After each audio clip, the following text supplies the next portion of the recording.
Okay, folks, it's your buddy Mike Messier. Wanted to do a special Mike's Instant documentary review on Movie Pass, Movie Crash. It's a documentary I saw today on the Max app, which HBO. It's so let's discuss it. This movie, I think it's worth a watch. I think it's the type of documentary that you don't have to have your eyes glued on the monitor. I say this from experience. I was doing my own thing on my computer today, and this Movie Pass, Movie Crash was a nice background fodder on my second monitor, my second computer. Now, that being said, I did catch myself several times pausing and rewinding to catch little moments that I thought were vital to the story. And but you know, some programming you can't really multitask, and this is not an insult to the stuff that I do multitask with. There's certain programs, podcasts, long form interviews that are really good for playing on the monitor while you're doing your own goddamn thing. If you're like me and you have a lot of stuff to do on the computer pretty much daily, it's nice to have like a second auditory experience going on, and sometimes a visual experience where you can kind of peek in and not be locked into something. If it's something that's like a really good program or a sporting event, you kind of have to pay full attention to appreciate. But things like talking head documentaries and podcasts and Shannon Sharp talking to somebody, you can have in the background, you know what I mean? So this movie kind of fits into that nice niche. It's not a great visual experience. There are some visuals, but nothing that's like you have to pay full attention. But the audio is good. The story is interesting. And I do have a vested interest in this because Movie Pass really did affect my life. When I started doing Mike's Instant Movie Reviews, I think that was 2018.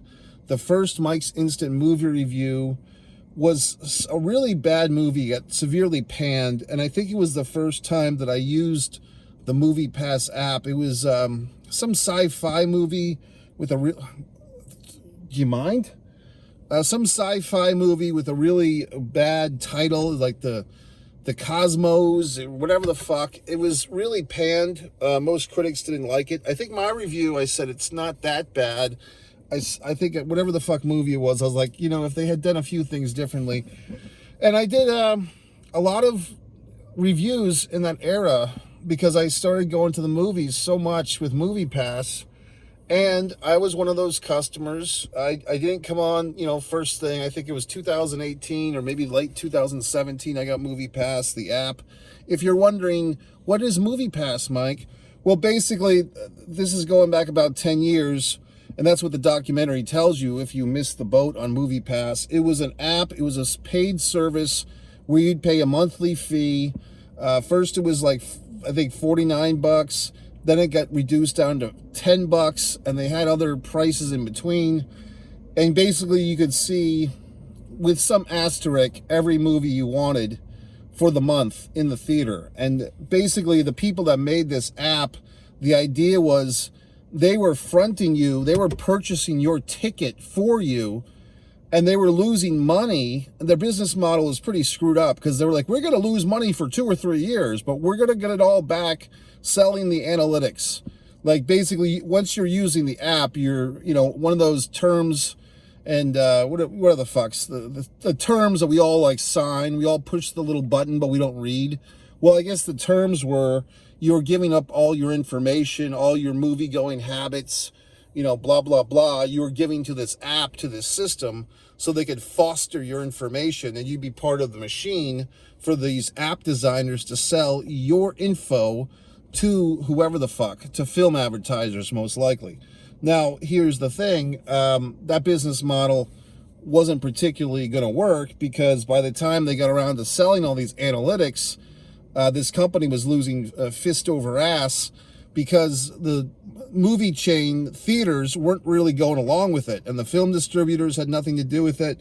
It's almost as if these the Movie Pass creators had to reach out and try to play nice with the movie theaters, and that's kind of where part of this gets these guys into trouble, because the original two guys, like the guy who created this thing and his first business partner who really believed in that guy's vision. I think the first guy's name was Stacy. I can't remember the other guy's name. But basically, they were two, shall we say, African-American gentlemen, and they felt like, if I followed the story correctly, if they felt like, hey, we're not getting taken seriously, we kind of need someone with better connections, someone to get our foot in the fucking door. Although both of these guys were very good businessmen. One was like the science guy, the smart guy, and the other guy was like smart with business and raising funds and stuff. But still, they found this, elder white guy, and they're like, well, he can kind of help us get to some of these other elder white guys and get some money here. And it worked, but unfortunately, that old white guy they pulled it in like another middle-aged white man, and then they fucked over the two black guys. Like, basically, they pulled a power play, and the two white guys wanted to be like fucking, two wild and crazy guys and go to Coachella or whatever the fuck and party with bikini models and party with 20-year-old chicks, and they screwed over their buddies. They fucked them in the ass, okay? So then it becomes like, oh, I didn't know that, because the two white guys, and I remember one of the white guys was always talking about MoviePass. They became like the spokesman for the company. They were like, oh yeah, we created this. They basically were not giving credit to the proper guys, even though the proper guys had already been on television and stuff, you know what I mean? So it's interesting because all this stuff has happened within the last 10 years. This is 2024 that I'm watching this doc. MoviePass wasn't even on my radar to 2017 or late 2017, early 2018. So the point is, this is like recent history. You know what I mean? Like, this is not even like the movie Air with the Michael Jordan shoes. That was like 30 years ago or 35. This is so recent. So some of these wounds are fresh. And I just remember being a mark. I was in New England. I was just watching movies, and I didn't know all this backstage drama. I guess I didn't watch CNN all the fucking time, like I still don't. So I didn't know all this stuff was going on with these folks. So there's some hard-earned lessons here. I mean, part of it is, if you're an engineer or you're an inventor or an entrepreneur and you let your baby get raised by someone else, and that's the shitty thing about life. It's like, you have to trust people, but a lot of times people will fuck you over. So it's like, who do you trust these days? Yeah, who do you know who to trust? You know what I mean? And these poor gentlemen suffered through that, so it's kind of a sad story. Spoilers. There is some redemption, though, because the two white guys who fucked over the two black guys, the two white guys are in 2024 facing all types of legal situations. I think both of them have a chance of going to jail for more than 20 years. I think they both have three antitrust or whatever the fuck, pending lawsuits against them, I think by the feds, and they could serve hard times, if you would. And meanwhile, Stacy, the guy who invented the thing and was really the brains behind the whole operation, he has written a book, which I may or may not get on Audible. He has actually bought MoviePass, the remnants, and he's brought it up to a point where the company's actually making money, because this is what happened basically. And this is one little nuance the doc did not go into, not by my memory. The model of a subscription-based movie plan, for film goers, that idea that Stacy came up with, whatever his last name is, began with an S. AMC theaters have taken that idea and run with it. Regal cinemas have taken that idea and run with it. I have both of those subscription plans. Cinemark has a much less involved movie plan, which is good for people that don't go see a lot of movies, because you only pay like $11 for one ticket a month. And if you don't use your one ticket a month, it carries over. And if you want to see more than one fucking movie a month, you get a discount on the price. So that's a good one, the Cinemark. So all these plans are really good. And an asshole like me sees all these movies for a fraction of the price that I would have paid. I mean, back in the day, my mother used to purchase me as gifts these AAA things, which I think are still available if you're a AAA member. you can get like these discount movie ticket things. So those were good, but you know, in this day and age, everyone's trying to save $1, all that horse shit. But, you know, get yourself a goddamn subscription to the theater, and we can all thank this gentleman, Stacy, for it. So thank you, Stacy.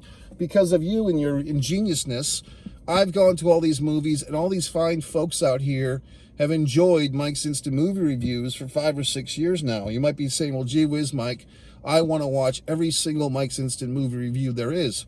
Well, you can start right here on One Mike Messier, and then you can wander over to One Pro Wrestling and Sports Fan, because the archives are on that channel, because that channel used to be subscribed to Mike Messier YouTube channel.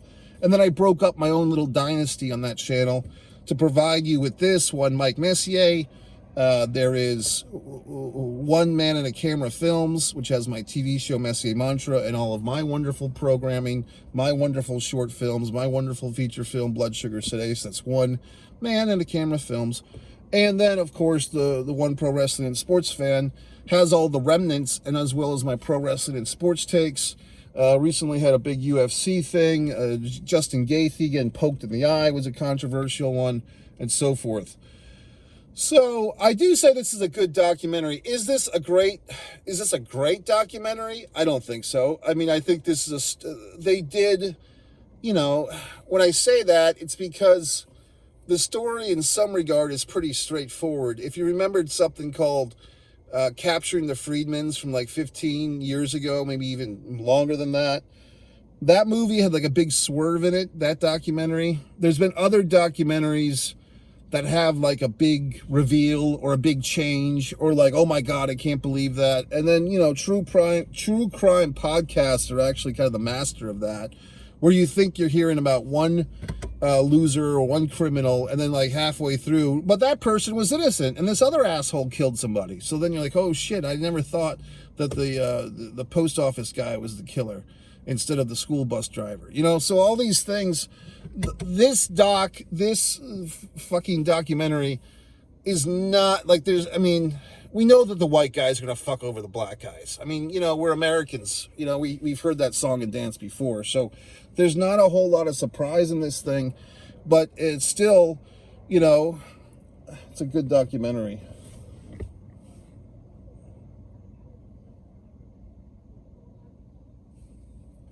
Just some voices.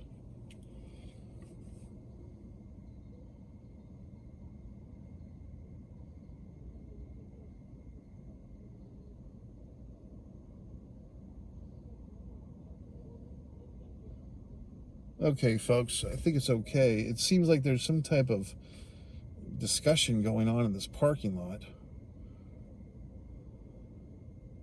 Anyway, yeah, so folks, the doc is fine. Movie Pass, Movie Crash. You know, like I said, I am indebted to Stacy and all his wonderful colleagues, because I've enjoyed all these movies for the last 5 or 6 years at a fraction of the price. I always explain the situation to people about the AMC app, the Regal app, and most people don't follow up on it. Most people nod and shake their fucking head, and they don't go out and get it. So what I try to help people. They just don't listen to me. Story of my fucking life. But I would say this. When Movie Pass came back last year, I did investigate, and it looked quite good. I mean, I think what happened is Stacy kind of learned, you know, like his Movie Pass got out of his hands. He lost all this potential money. He bought the company back, you know, and in the meantime, Regal, AMC, they all kind of perfected the system. You know what I mean? Like they perfected the system that he created. They perfected the business model. So Stacy was able to kind of learn, and they don't go into this in the doc. I'm assuming this is what happened. You know, because in the meantime, since Movie Crash has been on the fucking sidelines, the Regal app, the AMC app, Cinemark app, I'm sure there's other theaters that do this. Showcase Cinema in Rhode Island did this. They've all put their spin on it, like the subscription model. So then Stacy's able to say, okay, what's working for these assholes, and then perfect the system. But I think all these theaters should give this guy a little, you know, Christmas present or whatever the fuck, because he did this. So good for him.